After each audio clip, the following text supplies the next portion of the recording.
잠언 16장 32절 한 절만 봉독합니다. 우리 다 같이 봉독하겠습니다. 노하기를 더디하는 자는 용사보다 낫고 자기의 마음을 다스리는 자는 성을 빼앗는 자보다 나으니라. 아멘. 오늘은 분노에 대해서 말씀을 드리겠습니다. 사람을 감정의 동물이라고 그러죠. 왜 감정의 동물이라고 그럴까요? 동물도 감정이 있죠. 사람 말고 다른 동물도. 그죠? 때리면 화도 내고 물기도 하고. 그런데 사람만큼 그렇게 민감하지는 않고요. 그리고 모든 동물들은 그 감정을 나타내는 게 이제 분노, 또 슬픔, 이런 게 있지만 대체적으로 다 그 육체와 관련된 겁니다. 아니면 자기의 종족과 관련된 것이죠. 동물도 이제 새끼가 죽으면 슬퍼하잖아요. 그런데 인간은 육체와 관계없이 이 감정을 사용할 수 있는 동물이에요. 어떤 사람하고 관계가 이상하게 틀어졌다든지 서로 미워한다든지 시기심이 든다든지 그런 것들은 보통 동물들에게는 찾아볼 수 없는 인간만 갖고 있는 독특한 감정들이죠. 그리고 감정의 기복이 매우 심하죠.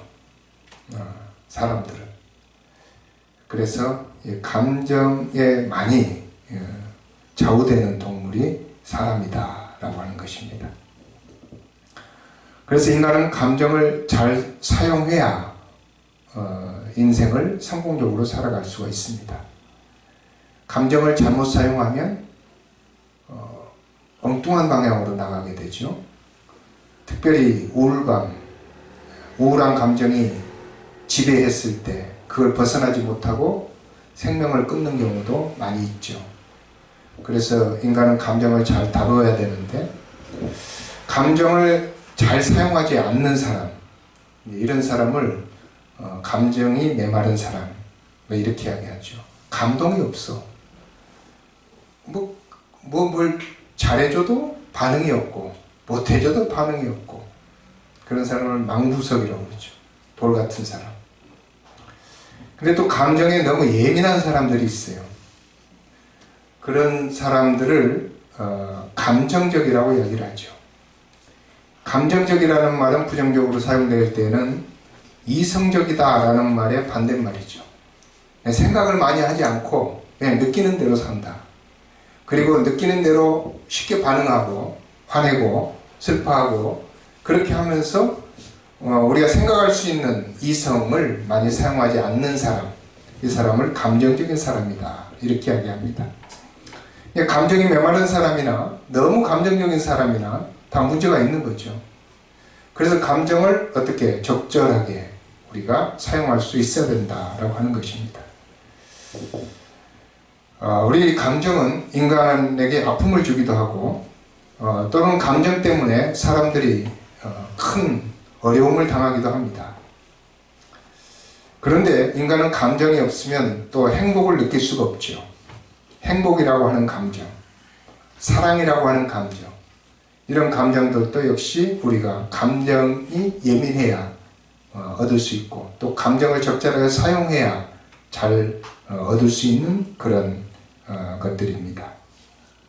그래서 우리가 오늘은 이제 감정에 대해서 조금 다루면서 감정의 첫 번째 그 항목인 분노에 대해서 이야기를 하려고 하는데 제가 이제 이 분노에 대한 주제를 선택하게 된 이유가 우리가 지금 에베소서가 끝났잖아요. 에베소서가 끝났는데 뭘 할까 하다가 그 중간에 어떤 틈을 이용해서 제가 지금 읽고 있는 책을 좀 소개해야 되겠다 그런 생각이 들어서 이제 감정의 항목들을 몇 가지 다루려고 합니다. 그 중에 첫 번째가 이제 분노인데 제가 읽고 있는 책이 그 프랑스의 어떤 그 정신의학과 교수님 두 분이 쓰신 책인데 내 감정 사용법이라고 하는 책입니다. 아주 두꺼운 책이에요.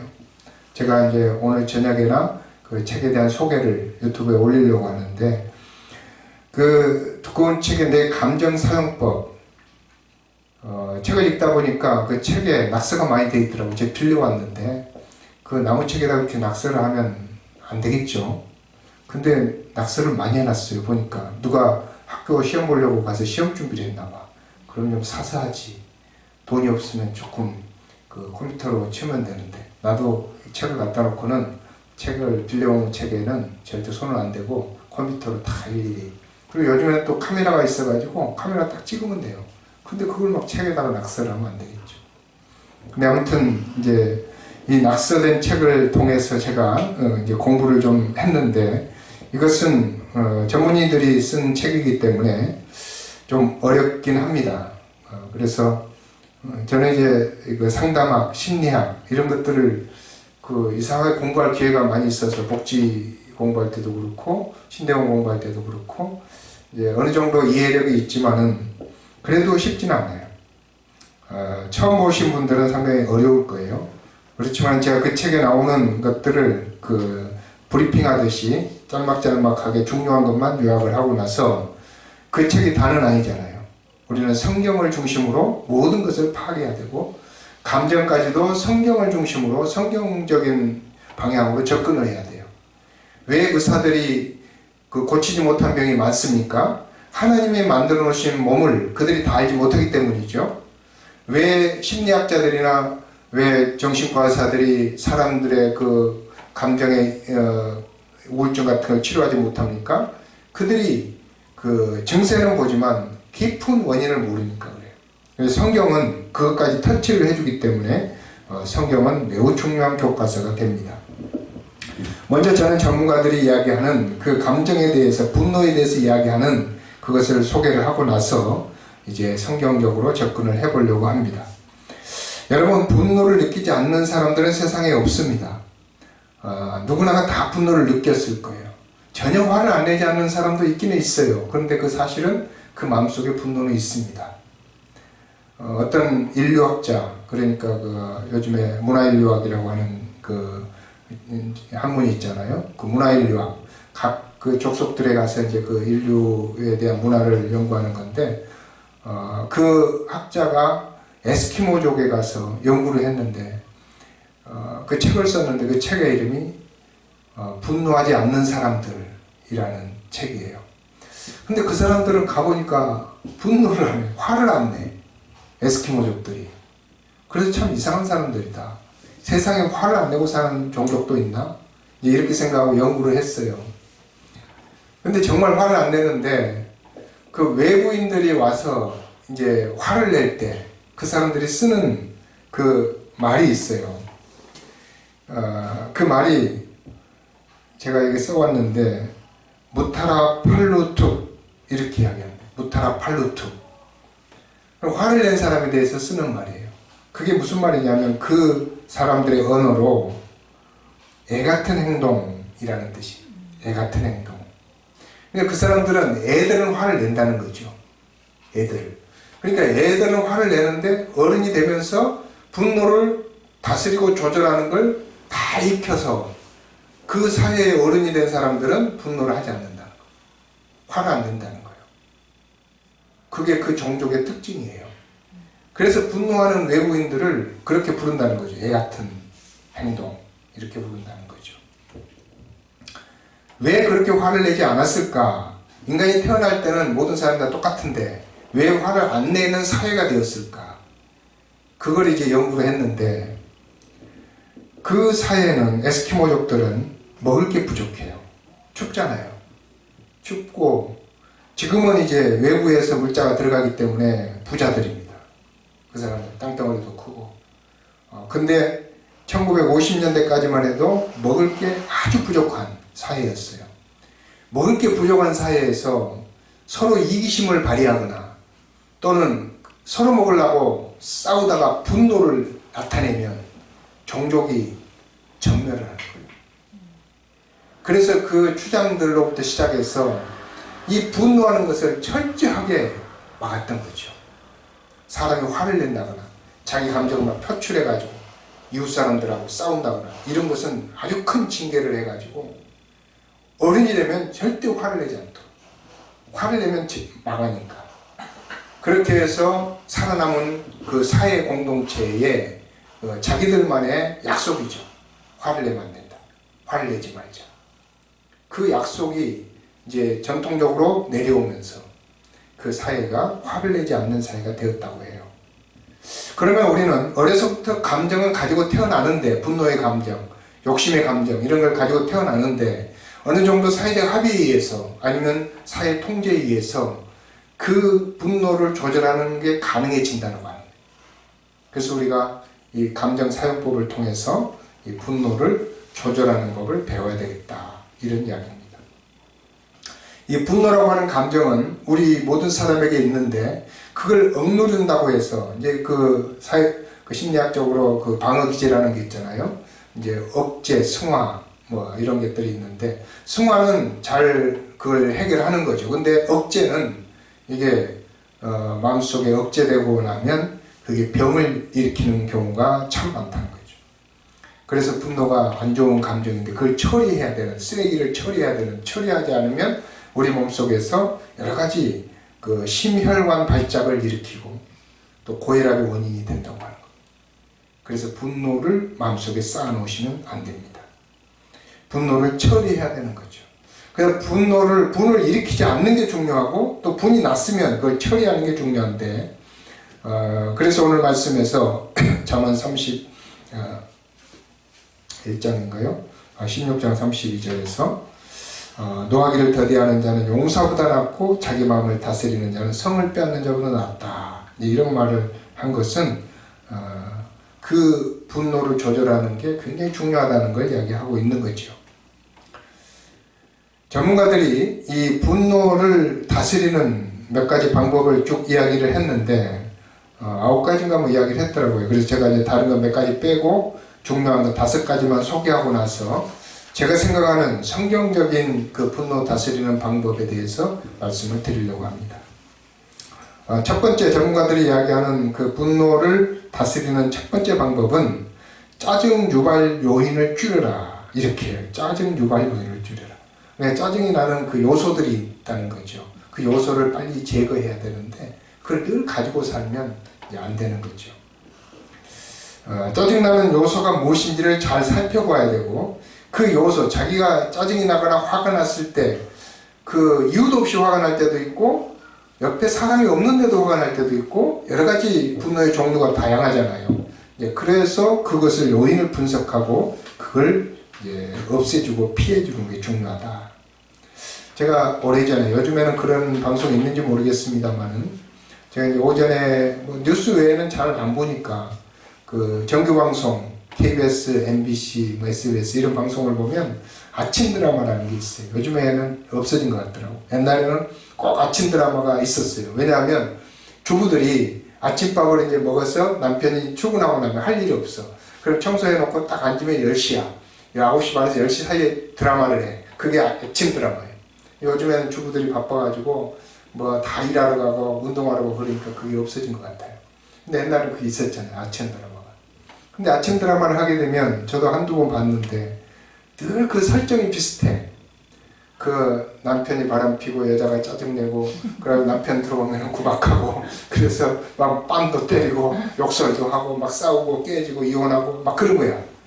그래서 그게 이제 사람들에게 조금 먹혀 들어가게 하기 위해서는 시청률이 나오게 하려면 좀 자극적이어야 돼. 그러니까 막 너무 자극적인 거예요. 그 이제 여러 가지 그 남편이 외도하고 이런 것도 자극적이고 다 자극적이야. 그 자극적인 걸 가만히 보면서 주부들은 아침에 커피를 마시고 이제 앉아가지고는 대리만족을 한다든지 아니면은 스트레스를 해소를 한다든지 그러면 좋은데, 어쩔 때는 또 스트레스를 받아. 왜 스트레스를 받느냐? 텔레비전에 나오는 그 남편은 너무 자기한테 잘해줘, 여자한테. 근데 자기 남편은 전혀 아니거든. 그러니까 스트레스를 받아. 그 다음에 또 텔레비전에 나오는 그 설정된 그 집들은 너무 호화스럽고 너무 부자고 돈도 너무 많고 차도 너무 좋은 차 타고 다니고 그런데 우리 집은 안 그렇거든. 그러니까 이게 짜증이 나는 거예요. 그래 짜증이 나면 누구한테 풀어야 되겠어요? 자식한테 풀든지 남편한테 풀든지 그 짜증을 풀어요. 그게 뭡니까? 짜증 유발 요인이에요. 드라마를 안 봐야 돼요. 그런 드라마를 안 보는 게 그게 유발 요인을 제거하는 거죠. 자, 그 다음에 두 번째는 상대방의 입장을 고려하라 그랬어요. 상대방의 입장을 고려하라. 화가 나더라도 한 번쯤은 그런 생각을 해봐야 돼요. 상대방 입장을 한번 생각해 봐야 돼요. 내가 만약에 저 사람 입장이라면 어떨까? 그 사람이 내 입장이라면 어떨까? 한번 바꿔서 생각해 봐요. 입장 바꿔 생각해 봐. 그렇게 하면은 내 지금 화내고 있는 게 정당한지 생각해 볼 수가 있는 것입니다. 세 번째 제안하고 있는 것은 하룻밤을 고민하라. 화가 났을 때 그걸 놔두고 하루 정도를 기다리라는 거죠. 그 사람을 찾아가서 화가 났을 때 그걸 다 해결해 버리지 말고 하룻밤 정도를 고민하고, 성경에도 분을 내어도 죄를 짓지 말고 해가 지도록 분을 품지 말라 그랬는데 어떻게 보면 날이 새도록 분을 품지 말라 그럴 수도 있어요. 분을 버리고 하룻밤을 지내고 나면 완전히 다른 세계가 보일 수도 있어요. 상황이 완전히 바뀔 수도 있고 그 사람의 모든 행동이 달라질 수도 있습니다. 그래서 하룻밤을 지내라 이런 제안을 합니다. 그 다음에 네 번째는 사람을 탓하는 대신에 그의 행동을 집중적으로 탓해라는 거죠. 근데 사람들이 화가 나면은 어떻게 해요? 사람을 공격하잖아요. 사람을. 그 사람의 행동이 잘못된 건데, 말이 잘못된 건데 그 사람을 공격해요. 인격을 공격해요. 그래서 하는 말이 너 같은 인간하고는 내가 앞으로 상대를 안 한다. 너 같은 인간. 그 사람이 한 행동은 없어졌어. 그 사람이 말한 말은 없어졌어. 너 같은 인간하고는 내가 상대를 안 하겠다.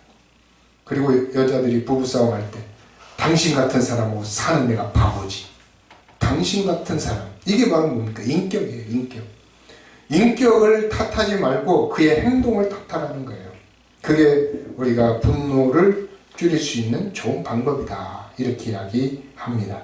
그리고 또 한 가지 제안하고 있는 것은 그 절대적인 말을 쓰지 말라는 거죠. 늘, 당신은 늘 그래.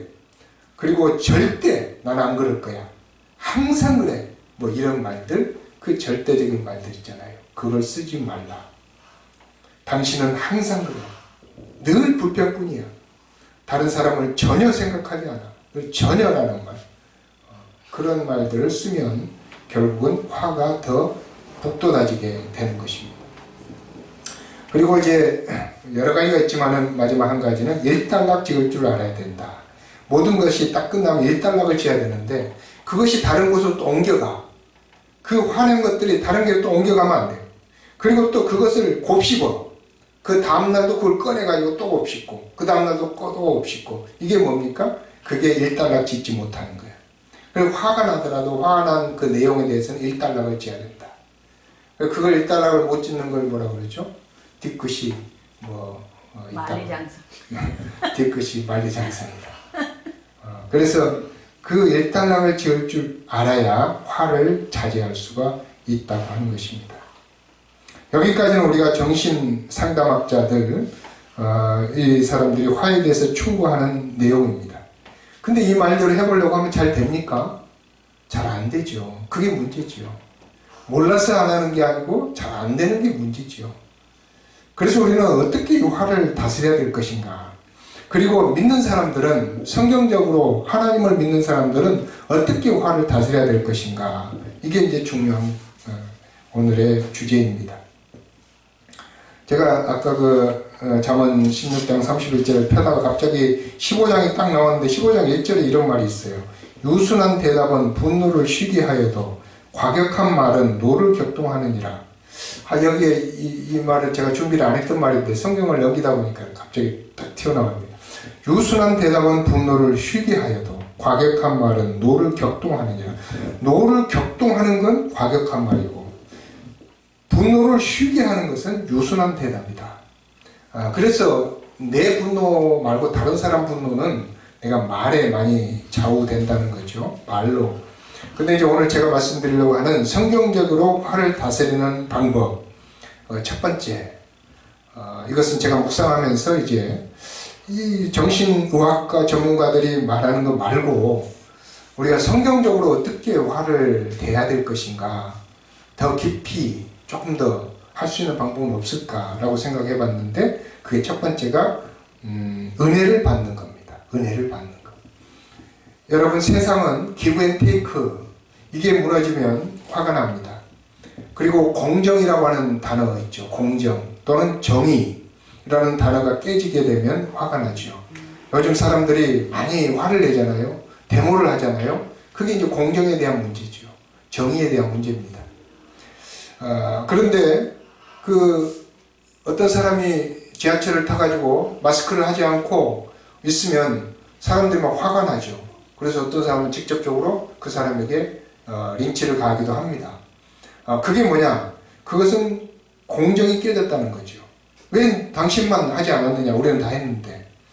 그래서 이런 것들이 화를 나게 하는 이제 요소가 되는데, 알고 보면 우리의 모든 상황 속에서 다 그것 때문에 화가 나는 거예요. 옆에 있는 사람이 나에게 공정하게 하지 않았다. 정의롭게 하지 않았다. 그거죠. 내가 뭘 많이 줬는데 좀밖에 안 줬다. 기브 앤 테이크에서. 그게 이제 화가 나는 거죠. 그런데 사실 알고 보면 이 사회에는 그렇게 되어 있지만 하나님의 은혜는 공정하고는 관계가 좀 없어요. 왜냐하면 우리가 준 만큼 하나님 주셔야 되는데 그렇지 않아요. 하나님께서 우리에게 주신 은혜는 우리가 드린 것에 비하면 정말 이거는 말도 안 되는 거예요. 우리가 하나님 앞에 헌금도 하고 시간도 드리고 기도도 하고 뭐 예배도 드리고 하는 거지만, 하나님이 우리에게 주신 그 은혜는 그것들하고는 상대가 되지 않는 거죠. 이게 공정한 게 아니에요. 그렇기 때문에 우리는 공정에 대해서 할 말을 잃어버리는 거예요. 그래서 하나님의 은혜를 알고 나면 화가 덜 나는 거죠. 근데 하나님의 은혜를 모르면 늘 화가 나 있어요. 왜? 공정하지 않으니까. 세상이 공정하지 않다는 거죠. 성경에 그런 이야기가 있잖아요. 예수님께서 이제 베드로가 와가지고 예수님, 사람들이 내게 죄를 지으면 몇 번이나 용서해 줘야 되니까. 죄를 진 건 이미 공정이 깨진 거죠. 근데 그걸 용서를 해줘야 되는데 용서가 안 되는 거예요. 그럼 뭐가 돼요? 화가 나는 거죠. 용서가 안 되면 화가 나는데 한 7번쯤 화를 참아볼까요? 7번만 참으면 될까요? 그리고 화내도 되나요? 이 말이죠. 근데 예수님께서 하시는 말씀이 7번도 용서하라고 하는 말은 화내지 말라는 뜻이에요. 화내지 말라. 그런데 어떻게 화를 안 냅니까? 공정하지 않은데. 그때 예수님이 해주신 말씀이 있어요. 어떤 사람이 어떤 고관에게 돈을 빌렸는데 종이 안 갚는 거예요. 야, 돈을 빌렸으면 갚아야지. 왜 안 갚아, 돈을? 그놈을 목을 잡고 끌어다가 감옥에다 넣어버렸어. 그러니까 이제 그건 공정한 거죠. 왜냐? 돈을 빌렸는데 안 갚으니까 감옥에다 집어넣어버리고 공정한 거죠. 화가 풀렸어. 감옥에 넣어버리니까. 그런데 길을 가는데 이 왕에게 그 사람이 죄를 지었어. 그 왕에게 그 돈을 빌렸는데 왕이 옛날에 용서해 준 거야. 그게 생각이 난 거죠. 근데 왕이 빌려줘갖고 용서받은 거는 엄청나게 많은 거예요. 근데 자기가 이 감옥에 집어넣는 이 종에게 빌려준 거 얼마 안 돼. 생각해보면 이게 상대가 안 되잖아요. 왕이 그 소문을 들었어. 이 종이, 이 사람이, 고관이 자기 종을 얼마 빌려준 거 안 갚는다고 감옥에 넣었다는 걸 소문을 들었어. 왕이 데려다가, 야, 너 왜 그 종에게 그 조그만 거 안 갚아줬어? 용서 안 해줬어. 그러면서 그 고관을 감옥에다 집어넣었다 이거예요. 그게 공정이다.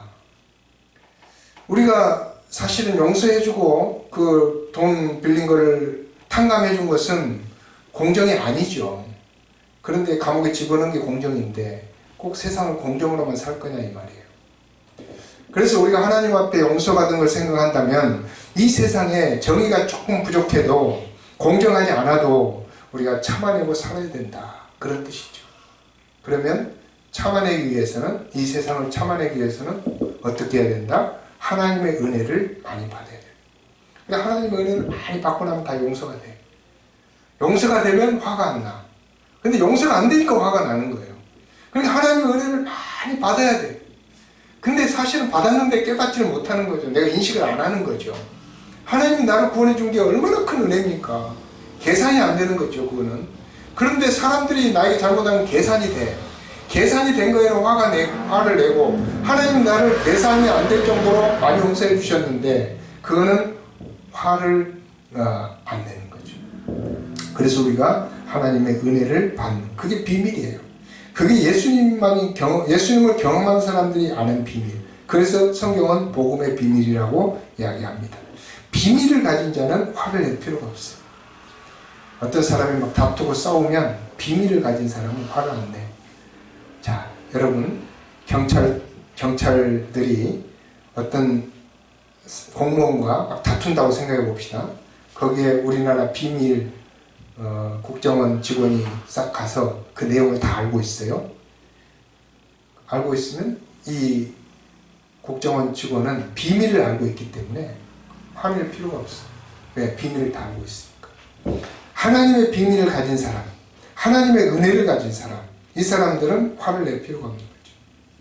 그래서 여러분, 은혜를 많이 받고 그 은혜 때문에 화를 내지 않는 것, 이게 정신과 의사들이 이야기해 주는 것보다 훨씬 더 중요한 겁니다. 내가 신앙적으로 하나님을 알고 하나님의 은혜를 받고 살아가는 것. 자, 두 번째, 성경적으로 화를 내지 않는 방법. 저는 그것을 묵상하면서 마태복음 11장 28절에서 발견을 합니다. 예수님께서 수고하고 무거운 짐진 자들아 다 내게로 오라. 내가 너희를 쉬게 하리라. 나는 마음이 온유하고 겸손하니 내 멍에를 메고 내게 배우라. 이 말을 읽으면 여러분 화가 납니까 안 납니까? 화 안 나죠? 이 말씀 읽고 나면 화가 나는 분위기예요? 화가 안 나는 분위기예요? 화가 안 나는 분위기예요. 뭐 어떤 게? 내가 너희를 쉬게 하리라. 이것도 화가 안 나죠. 그 다음에 뒤에 보면 나는 마음이 온유하고 겸손하니. 그리고부터 화가 안 나는 거예요. 그러면 우리가 화가 안 나는 것은 예수님에게 가까이 있으면 화가 안 나는 거예요. 예수님께서 내게 오라 그랬어요. 쉬게 하겠다고 그랬어요. 그리고 마음이 온유하고 겸손하다고 그랬어요. 근데 자꾸 우리 예수님에게 멀어져서 세상과 더불어서 사니까 어떻게 돼요? 수고하고 무거운 짐을 진 자들처럼 화를 내고 사는 거예요. 그러면 예수님께서 내게로 오라고 그랬으니까 예수님 안에 들어가면 되겠죠. 자, 우리가 화를 낸 것을 가만히 따져보면 아까 제가 은혜를 말할 때 공정이라고 했죠. 공정. 근데 또 하나는 뭐가 있느냐? 수고하고 무거운 짐 때문에 그래요. 내가 너무 힘들어. 회사에서 너무 힘들게 일을 하다 집에 오면 막 짜증이 나. 주부들이 남편이 알지 못하는 집안일이 너무 많아. 그래가지고 하다 보면 짜증이 나. 남편이 들어오자마자 화를 내. 그게 뭐예요? 내가 지금 수고하고 무거운 짐을 지고 있다는 거예요. 수고하고 무거운 짐을. 근데 그 짐이 여러 가지예요. 종류가 다양해. 직장에서 일하는 것만 짐이 아니에요. 막 빚쟁이가 내가 부채가 막 내게 많이 있어. 그것도 짐이야. 응? 또 여러 가지 짐들이 많죠. 자식들이 공부 안 해도 그게 짐이야. 그런 짐들을 내가 지고 살아가기 때문에 화가 나. 그래서 분노가 생겨. 그 분노를 막 사회에다가 쏟아놓기도 하고, 이웃집에다 쏟아놓기도 하고, 주차하는 옆집 사람과 싸우기도 하고, 그런 거죠. 그래서 우리는 수고하고 무거운 짐을 좀 내려놓을 수 있는 그런 시간들이 필요하다는 거예요. 제가 지난주에 읽었던 책이, 제가 독서 소개를 하는 거 유튜브에 썼지만, 멈추면 비로소 보이는 것들이라고 하는 책입니다. 그거는 일부러 제가 이 스님이 쓴 책을 한번 읽어봤는데, 그 스님이 쓴 책이죠. 해민 스님이라고 하는. 이분은 하버드 대학교에서 공부를 하고 프리스턴 대학교는 기독교 대학입니다. 거기서 공부를 하고 그리고 이제 비교 종교학, 종교들 비교하는 비교 종교학을 하는데 미국은 기독교 사회니까 아마 불교를 선택한 것 같아요. 그래서 스님이 됐어요. 대학교 다니면서. 그래가지고 이제 사실 강의 같은 거는 상담학 강의, 심리학 강의죠. 그런데 많은 것들을 이제 이야기하는데 멈추면 비로소 보이는 것들이라고 하는 그 책의 그 내용은 우리가 너무 고되게 힘들게 살면서 바쁘게 살다 보니까 놓치는 것들이 너무 많고 정말 중요한 것들을 다 버리고 쓸데없는 것을 가지고 힘들게 살아간다는 뜻이죠. 그래서 우리가 수고하고 무거운 짐을 내려놓고 나면 참 보이는 게 많아요. 우리가 보이는 게 없어서 세상을 어렵게 사는 거예요. 근데 사람들의 따뜻한 마음도 보고 사람들의 사랑도 보고 사람들의 그 정 같은 것도 보고 그러고 살아야 되잖아요. 근데 너무 바쁘고 무겁게 힘들게 사니까 그게 안 보여. 공시인이 쓴 시가 있죠. 내려올 때 보았네, 올라갈 때 보지 못했던 그 꽃. 그러니까 우리가 너무 힘들게 사니까 보지 못한 것들이 너무 많은 거죠. 그러니까 내려올 때는 좀 쉽잖아요. 그러니까 볼 수 있는 거죠. 우리 인생으로 따지면 40대, 50대에는 못 봤던 게 60대, 70대 되면 보이기 시작하는 거죠. 그래서 우리가 이런 수고하고 무거운 짐진 자들, 이 자들을 예수님께서 내게로 오라, 내가 너희를 쉬게 하리라, 그렇게 말씀하셨어요. 근데 쉼은 어디에서 오느냐? 예수님의 온유한 마음에서 오는 거죠. 나는 마음이 온유하고 겸손하니 내 멍에를 메고 내게 배우라. 예수님 또 멍에를 메라고 그러네. 근데 예수님의 멍에는 쉽고 가벼웁니다. 그래서 예수님의 멍에는 온유하고 겸손한 멍에이기 때문에 여러분, 우리가 예수님 안에 있는 것만이 화를 다스리는 좋은 방법이에요. 정말 정신과 의사들이 이야기하는 그런 여러 가지 디테일한 그런 방법 외에 우리가 예수님 안에 있는 거, 그래서 그냥 화를 뿌리채 뽑는 거, 그리고 화를 용광로 같은 데서 녹여버리는 거. 우리가 아무리 화를 잘 다스려도 화에 뿌리가 있고 그게 남아있으면 언젠가 또 나올 거 아니에요. 근데 예수님 안에 들어가서 그것을 녹여버리면, 그 뿌리를 뽑아버리면 우리는 그 화를 어느 정도 다스릴 수가 있는 거죠. 그래서 이제 또 다시 우리 감정 때문에 화가 난다 할지라도 우리는 다시 예수님만, 우리 관건은 얼마나 내가 예수님 안에 사느냐, 얼마나 하나님의 은혜 속에 사느냐라고 하는 거죠. 그래서 결국은 우리 믿는 사람들은 은혜 받는 것이 분노를 다스리는 최고의 방법이에요. 최고의 방법. 세상적인 방법으로 다스릴 수도 있겠지만 그것은 임시방편적인 것이고, 우리는 은혜 속에서 예수님과 함께 예수님을 배우고 예수님 안에서 쉼을 얻고, 그리고 예수님의 온유와 겸손의 삶의 철학을 가지고, 오늘 제가 읽어드렸던 잠언 15장 1절에서 말씀한 것처럼 유순한 대답은 분노를 쉬게 하여도 과격한 말은 노를 격동하느니라. 과격한 말 쓰지 말고 유순하게 살아가시는 저와 여러분이 될 수 있기를 바랍니다. 기도하겠습니다.